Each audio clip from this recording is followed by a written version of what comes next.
Hey everyone, hope you're having a wonderful day. So in the last video, we were talking about using something called geometry nodes in Blender in order to help us set up a quick and easy cityscape that you see here in the background. But today I want to go over something a little bit different.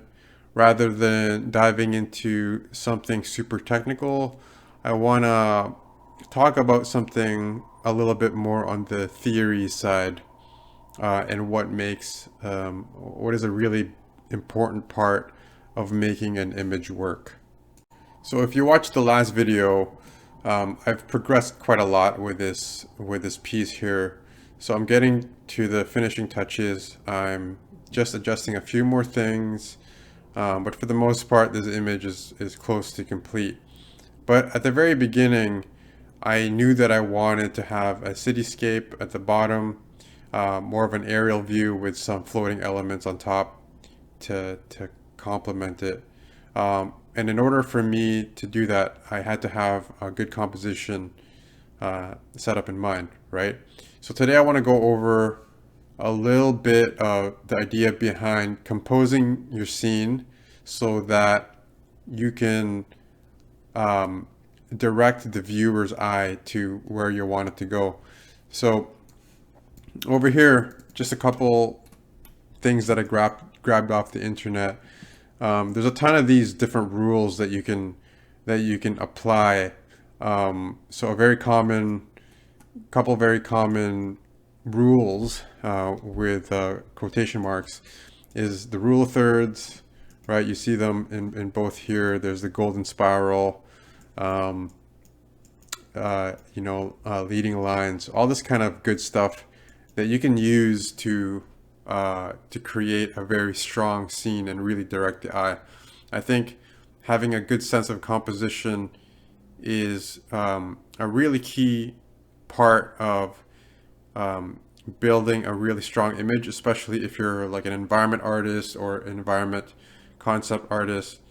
It really helps out to really set the mood and the tone that you want. And I think we've all seen artwork and photography that really captures our emotions, and I think a lot of that has to do with the compositional setup of the image. So with that said, I think that we should think of these less as rules and more like guidelines, because I think we've all seen a lot of artwork out there that are really strong and super effective and evoke a lot of emotion that don't necessarily follow these rules. So I think I like to look at this more as guides and sort of suggestions to help us create a strong image rather than strict rules that we have to follow every time. But today I want to go over the image that I'm working on and break down some of the guidelines that I'm using in order to drive the viewer's eyes towards where I want them to go. So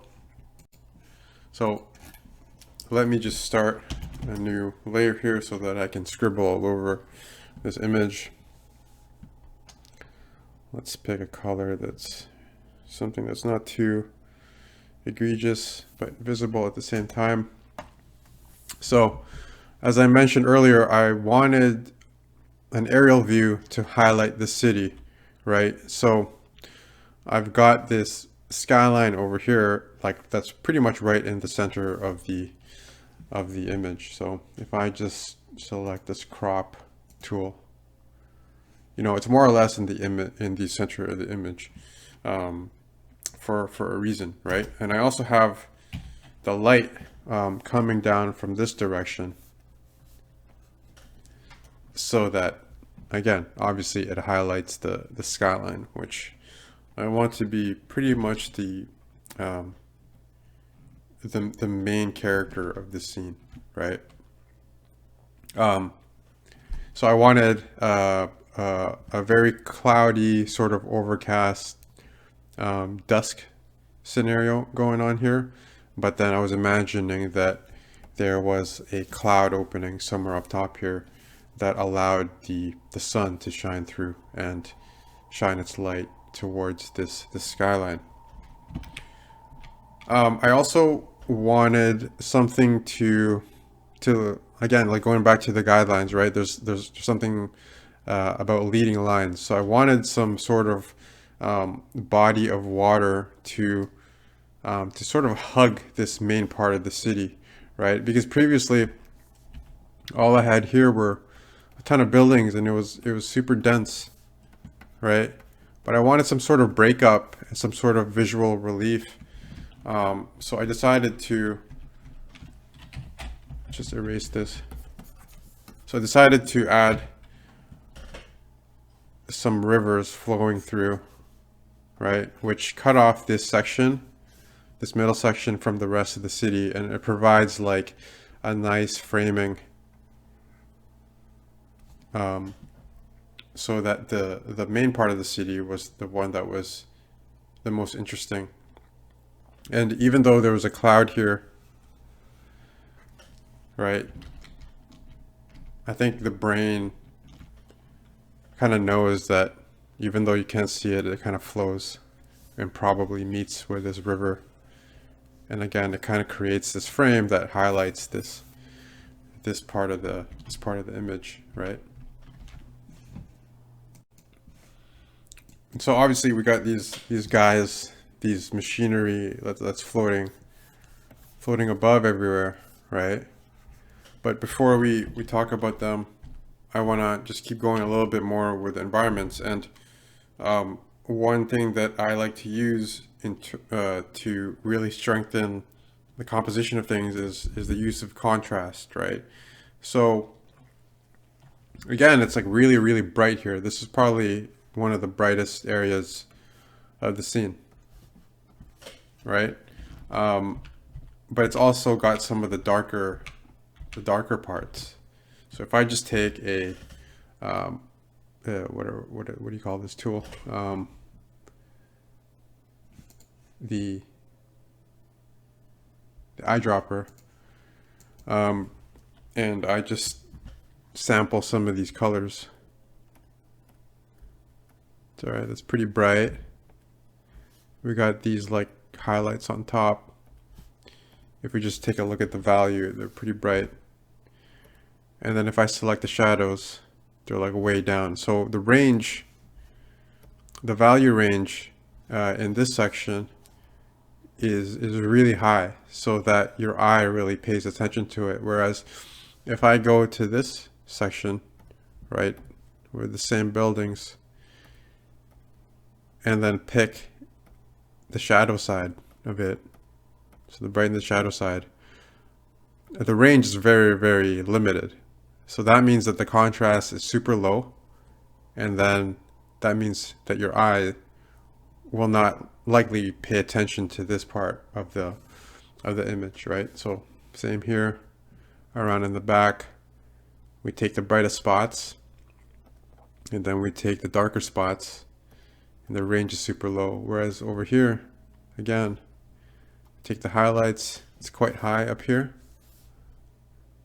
and then we select the shadow side and it's super low. So the range is super high, the value range is super high, which means the contrast is really high, which means that there's a lot going on in there in terms of light and shadow, and therefore your eye will go there. So that is another compositional tool that I like to use. Okay, so now let's talk about these funny little guys that are floating above this city here. So again, I wanted some sort of sci-fi element in this scene. And so I thought about the city being under surveillance or something like that, or whether they're protecting the city from an external enemy, or perhaps they're just watching over the citizens in a very dystopian sort of manner. And it's kind of up to you to decide, kind of leave that open to interpretation. But in terms of composition, I wanted something, again, to complement the city beneath it. I didn't want the city to just be like a background character. I wanted it to be sort of the main character, and having, even though these pieces of machinery seem to steal the show, I was kind of thinking of them as sort of the supporting cast, right? And again, that shows in the composition, I think, where we have like this kind of triangle going on like this. And again, it highlights at least the top of the city, right? So again, just like the rivers do, these main three drones here are pointing towards this middle section, which is the skyline. But at the same time, I wanted them to be interesting. And so another tool that I like to use is like, I don't know what you call this technically, but if you notice, this main drone here is breaking the horizon line, right? Like the mountains in the back. So I didn't want it to just meet with where the mountains met the sky. I wanted it to break through, right? I wanted it to pierce the sky. And I think that's like a really, really cool technique to use to make something really noticeable. So, you know, for the most part, like this ground section here is quite dark, but then the sky turns super light, right? And then this drone here pierces through just like that. And I think that is a really strong tool to use to make something really, really noticeable, and makes the composition a lot more interesting in that sense.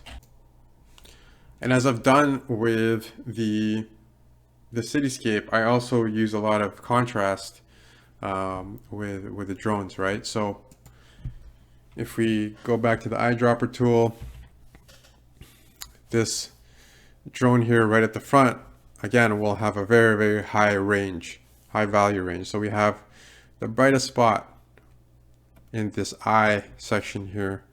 But then if I take a sample of the darker spots, it's super low, super dark.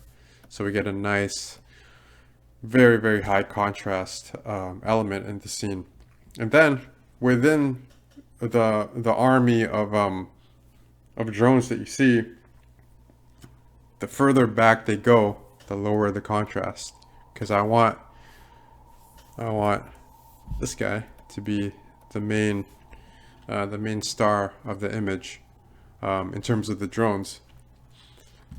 So as we go further and further back, if I take samples of them, the contrast will be lower and lower, and it really gives a really strong sense of space and distance. And I think that's really important to really selling the image.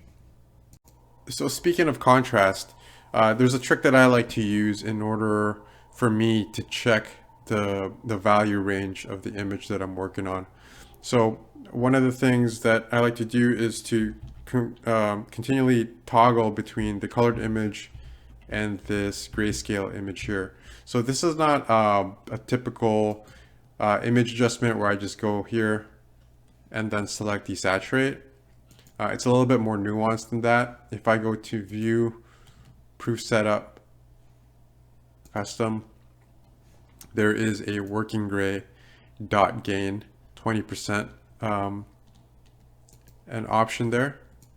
And then I just have that hotkey to my keyboard so that I can just switch between the colored image and that grayscale option all the time.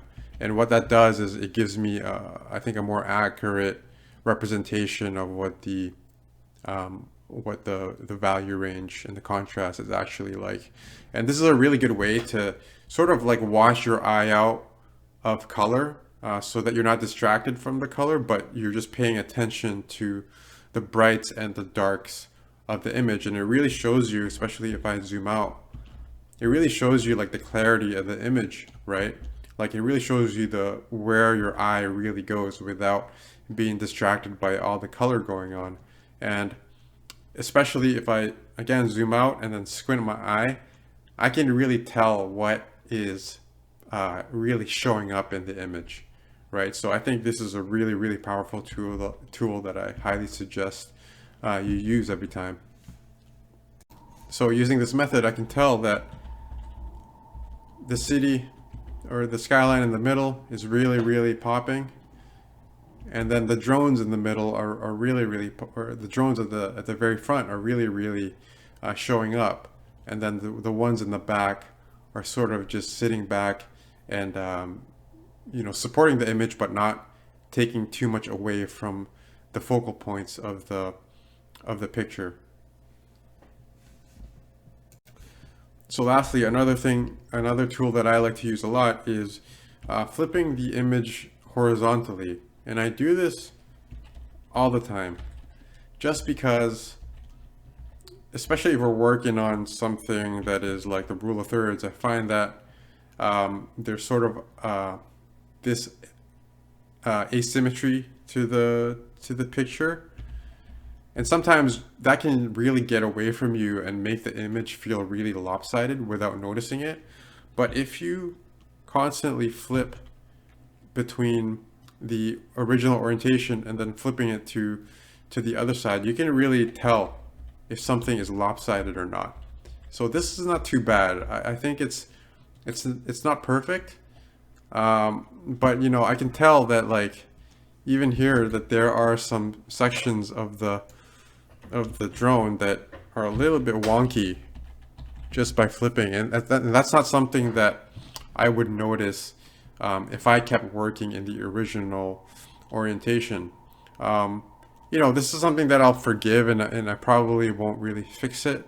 But sometimes it can really, really get bad, and you don't notice it unless you flip it horizontally. So I think that's also a really, really strong tool to use to really check your composition. So there you go. Those are the techniques that I use for this composition in particular. There's definitely a lot more out there. So especially for beginners, I would highly recommend that you study your favorite photographers, study a lot of really, really strong compositions from photos. Of course, take a look at your favorite artists and see why their paintings and why their images work so well, and really break down all of the techniques that they're using, and try to apply that to your own artwork. But I think a really good approach is starting from like an instinctual emotional level and really asking yourself, what is the story that you want to tell, and then using the guidelines and all the technical aspects that we just talked about today, and use those as tools in order to support again the story that you want to tell. And again, it all comes down to practice. I'm still definitely learning and trying to improve with each and every piece that I do. But yeah, we'll end it here. Hopefully you learned something new, and aside from that, hope you have a good rest of your day, and we'll see you in the next one.